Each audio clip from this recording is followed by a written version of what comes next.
Muy bien, hoy estamos en el tercer domingo de Cuaresma. Es el domingo de la Samaritana, ¿ok? La Cuaresma, en estos 5 domingos del Evangelio, es unos evangelios con una pedagogía espiritual, ¿no? Para centrar nuestra vida en Jesús de Nazaret. ¿Quién es la samaritana o quiénes fueron los samaritanos dentro de la cultura de Israel? Los judíos eran un pueblo elegido por Dios y existía dentro del mapa de Israel un lugar llamado Samaria o Samaria, ¿ok? Y ellos comenzaron a portarse mal. Los judíos no se mezclan con otras culturas, es decir, que no se casan, porque conservan la elección de Yahvé. Por lo tanto, los que vivían en esa región comenzaron a mezclarse culturalmente, religiosamente y también de relaciones de pareja con otras culturas. Por lo tanto, los judíos le dieron la espalda y comenzaron ellos a llamarse los samaritanos. Y los judíos y los samaritanos no se llevaban bien por cuestiones religiosas y culturales, porque los judíos decían que los samaritanos eran de sangre sucia, ¿sí? No se mezclaban, porque ellos habían dado la espalda a Yahvé, al Creador y a todas sus creencias, desde la elección de Abraham, desde la liberación del pueblo de Israel de Egipto, hasta llegar ¿a dónde? A Jerusalén.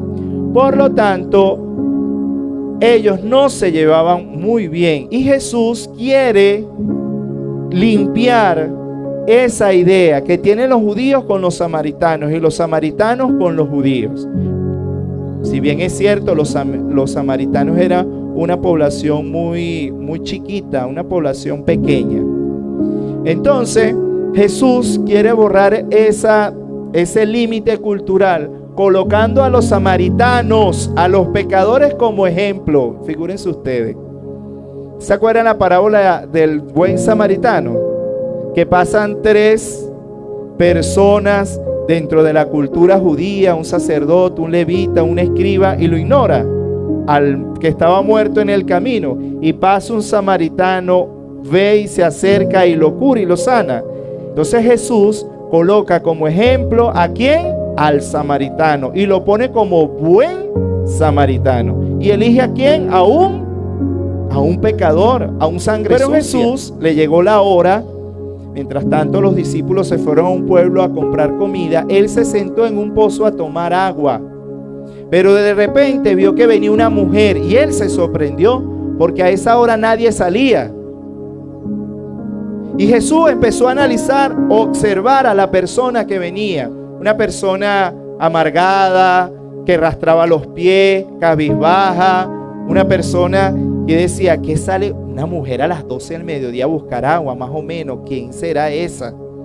Y entonces Jesús vio que venía y establece primero un diálogo visual. ¿Sabe que la conversación, un diálogo comienza visualmente, verdad? Observo. Y él observó a la mujer y le pide de beber, dame de beber. Entonces, la mujer, ¿cómo le responde? Más o menos, tú, siendo judío, vas a tratar como una samaritana, porque ya comenzó la mujer como un puente roto, ¿no? Jesús queriendo entablar una conversación y un diálogo, la mujer comienza a decir, hay un bloqueo existencial, económico, político y cultural. Hay un bloqueo entre los judíos y los samaritanos. No me hables. Y Jesús, queriendo volver al diálogo de fraternidad e inclusión, le pide de beber y hace una conexión visual, y la mujer de una u otra manera continúa diciéndole, si tú supieras el que está pidiéndote agua, tú le pedirías a él de beber el agua de vida eterna. Y la mujer comienza con otra respuesta de puente roto. ¿Cómo tú me vas a dar de beber si no tienes un balde para sacar agua y este pozo es profundo? O sea, toda la respuesta de la mujer es puente. ¿Ustedes han tenido una clase de conversación así? ¿Verdad? Que tú quieres establecer y quieres hacer un puente de conversación y la otra persona ¡pah!, lo quiere romper.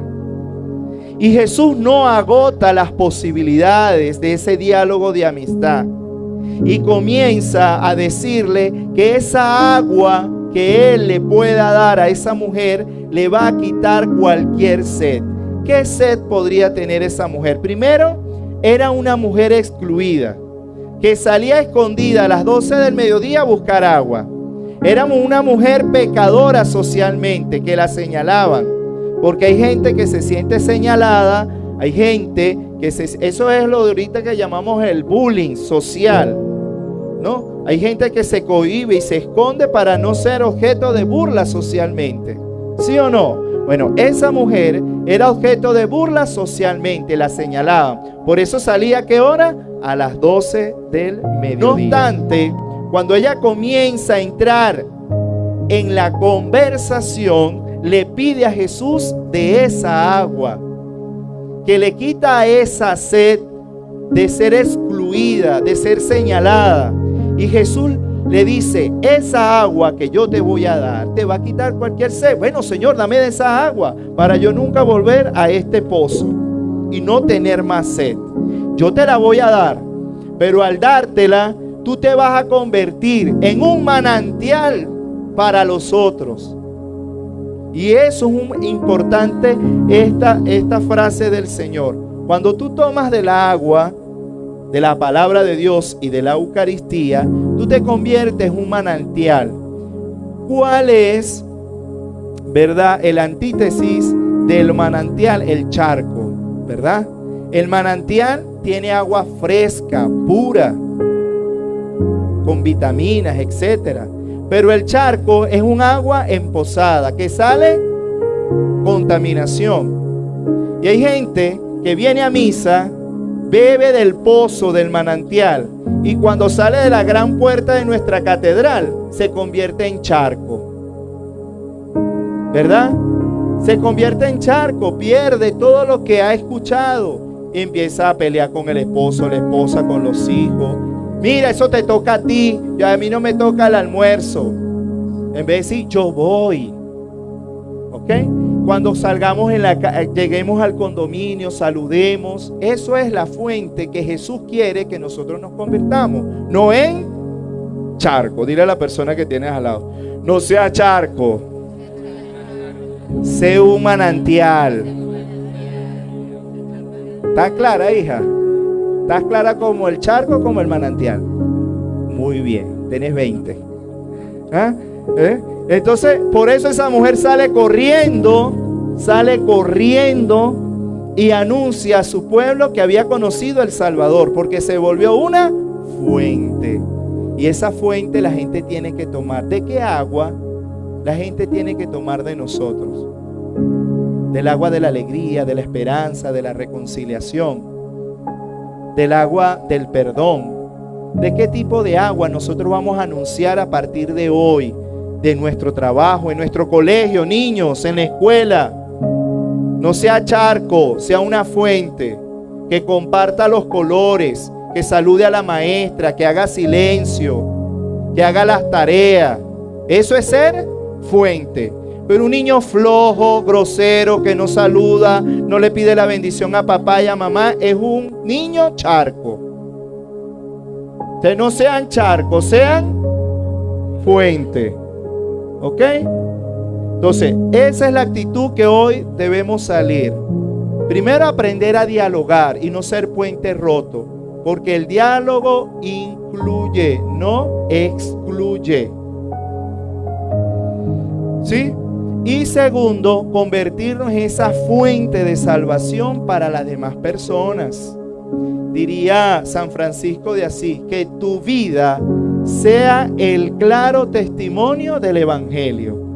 ¿Sí? Que tu vida sea el claro testimonio del Evangelio. Sabemos que a nosotros nos cuesta dar testimonio, nos cuesta mucho, porque entra en nosotros la incoherencia, porque somos débiles. Pero tratemos de seguir bebiendo de este pozo para tener los mismos sentimientos de Cristo Jesús.